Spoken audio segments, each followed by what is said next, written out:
Movie की कहानी के स्टार्ट में एप्पल ऑफ ईडन के लिए दो बहुत बड़ी एसोसिएशंस की फाइट चल रही थी। उनमें असासिन क्रीड और टेम्पलर्स के दरमियान में बरसों से फाइट चली आ रही थी। टेम्पलर्स का इसके बारे में ये मानना था एप्पल ऑफ ईडन को जो भी पालेगा और इसकी सभी प्रॉब्लम्स को सॉल्व कर देगा और वही आदमी इंसानों की सोच पर काबू पा सकेगा। लेकिन यहाँ पर एप्पल ऑफ ईडन को हासिल करना इतना भी ज्यादा आसान नहीं था, क्योंकि एप्पल ऑफ ईडन की रखवाली कोई और नहीं बल्कि असासियंस कर रहे थे। एंशिएंट स्पेन में असासिन्स ब्रदरहुड को देखते हैं, जो वहाँ पर अपने नए मेंबर को एप्पल ऑफ ईडन की रखवाली के लिए कसम दिलवा रहे हैं। इसके बाद हम लोग 1986 में आते हैं, जहाँ पर हमें एक छोटा बच्चा दिखाया जाता है। जब ये कैल लिंच नाम का बच्चा जब अपने घर वापस जाता है तो वो ये देखता है कि उसके फादर जोसेफ ने उसकी मदर को मार दिया है और उसके फादर अब अपने बेटे को वहाँ से भागने का बोलते हैं, क्योंकि यहाँ पर बहुत जल्दी टेम्पलर्स फाउंडेशन के गार्ड आने वाले थे। यहीं पर हम कैल के फादर के हाथ में असासिन्स की सिग्नेचर ब्लेड को देखते हैं और यहाँ पर ये हमें पता चलता है कि कैल की फैमिली भी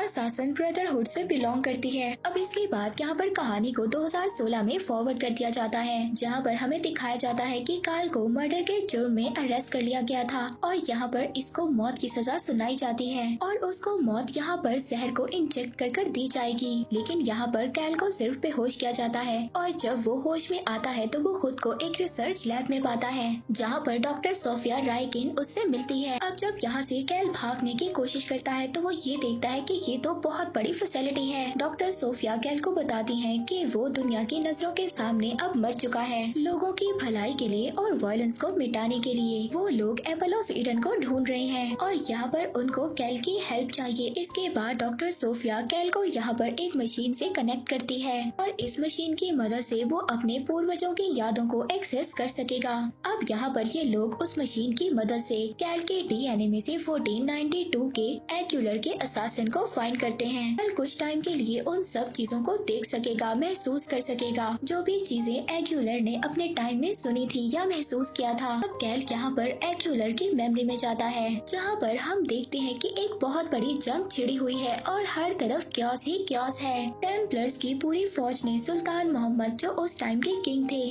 उन्होंने उनके महल पर हमला कर दिया है और सुल्तान के बेटे को भी ढूंढ लिया है और वो अब उसको कैद कर वहाँ से ले जा रहे होते हैं। पर तभी वहाँ पर उस बच्चे को बचाने के लिए असासिन्स की टीम आ जाती है और यहाँ पर असासिन्स की फाइट टेम्पलर्स से होती है। असासिन्स टेम्पलर्स पर हावी हो जाते हैं, लेकिन फिर भी टेम्पलर्स वहाँ से सुल्तान के बेटे को ले जाते हैं, लेकिन असासिन्स उनकी ये कोशिश कामयाब नहीं होने देते। अब ये लोग आगे बढ़ ही रहे होते हैं, तभी हम प्रेजेंट में देखते हैं, जहाँ पर कैल की हालत बहुत ज्यादा खराब हो जाती है और उस मशीन से जिससे कैल को कनेक्ट किया गया था वापस बुला लिया जाता है। डॉक्टर सोफिया अपने फादर से बात करती हैं और उनको बताती हैं कि वो लोग एप्पल ऑफ ईडन के बहुत ज्यादा करीब हैं। वहीं पर दूसरी तरफ हम देखते हैं कैल अब फाइनली जाग गया था। डॉक्टर सोफिया उसके सेल में कैल से मिलने आई थी। कैल वहाँ पर डॉक्टर सोफिया को मारने की कोशिश करता है, मगर डॉक्टर सोफिया कैल को कन्विंस कर लेती हैं और उसको उसकी मरी हुई मदर के बारे में याद करवाती हैं। यहाँ पर कैल डॉक्टर सोफिया से पूछता है कि तुम मेरे बारे में इतना सब कुछ कैसे जानती हो। यहाँ पर डॉक्टर सोफिया कैल को बताती है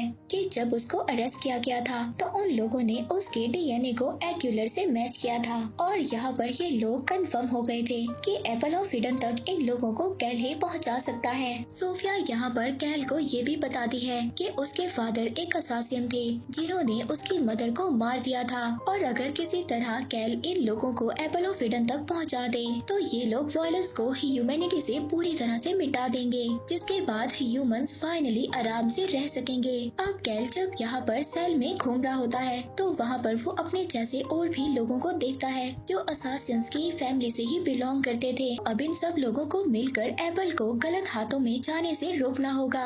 अब कैल को जबरदस्ती उसके रूम से लाया जाता है और एनिमल्स के लिए तैयार किया जाता है। कैल की कंडीशन बिल्कुल भी ऐसी नहीं थी कि वो दोबारा से एनिमल्स के जरिए पास्ट में जा सके, लेकिन वो फिर भी अपने पास्ट से कनेक्ट हो जाता है और यहाँ पर कैल के पास्ट में हमें दिखाया जाता है कि एक्यूलर और उसके एक साथी को टेम्पलर्स ने बंदी बना लिया है और अब इन दोनों को पूरे किंगडम के सामने जला दिया जाएगा। मगर ये लोग यहाँ पर भी हिम्मत नहीं हारते। टेम्पलर्स के गार्ड ने इन लोगों को मौत की सजा के लिए इस फंदे पर चढ़ा दिया था, लेकिन यहाँ पर एक्यूलर छूटने की कोशिश करता है और कामयाब भी हो जाता है और इसी के साथ साथ वो अपने साथी को भी छुड़वा लेता है। इनके लिए यहाँ से भागना इतना भी ज्यादा आसान नहीं था, क्योंकि इनके आगे पीछे पूरी टेम्पलर्स की फौज पड़ गई थी। लेकिन जैसे तैसे कर कर ये लोग इस फौज से फाइट करते हैं और यहाँ से अपना पीछा छुड़ा लेते हैं और भाग जाते हैं। इसके बाद दोबारा से हमें प्रेजेंट में दिखाया जाता है कि कैल का कनेक्शन एनिमस से टूट जाता है और वो नीचे गिर जाता है। हम यहाँ पर देखते हैं कि कैल की कंडीशन बहुत ज्यादा बिगड़ रही थी और उसकी बॉडी भी पैरालाइज्ड होने वाली थी, पर ये पैरालिसिस टेम्पररी ही रहता है। यहाँ पर डॉक्टर सोफिया बहुत ही जल्दी कैल को क्योर कर लेती है। अब ये सब कुछ यहाँ पर कैल को बिल्कुल भी ठीक नहीं लग रहा था, क्योंकि अगर ऐसा ही सब कुछ चलता रहा तो वो बहुत जल्दी मारा जाएगा। मगर इसके बाद कैल दोबारा से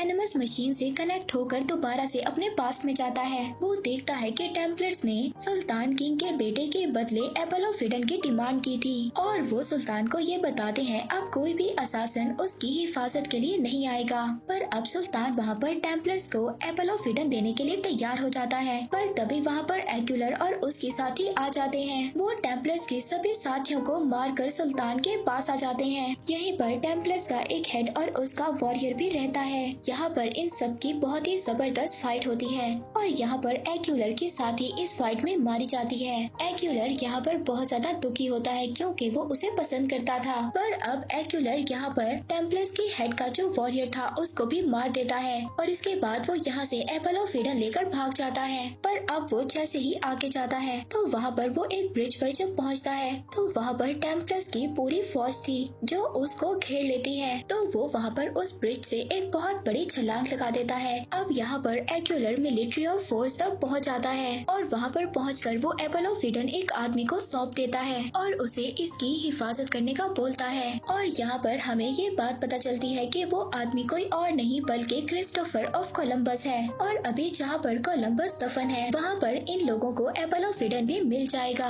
यहाँ पर कैल एक और विजन देखता है जहाँ पर उसके पास बहुत सारे असासिन्स आते हैं और उससे बात करते हैं और उन्हीं में से एक लेडी कैल की मदर होती है। वो उसको एपल ऑफ इडन की हिफाजत करने का बोलती हैं। अब क्योंकि ये लोग असासिन्स हैं और इनका काम ही यही था कि एपल ऑफ इडन को प्रोटेक्ट करना। और तभी यहाँ पर हम देखते हैं दूसरे असासिन्स भी ब्रेकआउट कर देते हैं, पर यहाँ पर फाउंडेशन के गार्ड्स एनिमस को पूरी तरह से सील कर देते हैं। अब सोफिया अपने फादर के साथ स्पेन रवाना होती है, जहाँ पर से वो एपल ऑफ इडन को हासिल कर लेती है। मगर कैल तभी इस बात को डिसाइड करता है कि वो ऐसा नहीं होने देगा, क्योंकि वो भी एक असासिन था। अब वो वहाँ पर अपने सभी साथियों के साथ मिलकर गार्ड से फाइट करता है। पर तभी हमें यहाँ पर एक और बात पता चलती है जो टेम्पलर्स फाउंडेशन की हेड थी, कि वो एपल ऑफ इडन का इस्तेमाल इंसानियत की भलाई के लिए नहीं बल्कि इंसानों के खिलाफ इस्तेमाल करेंगी और इस एपल ऑफ इडन से ये लोग इंसानियत को अपने काबू में ला सकेंगे।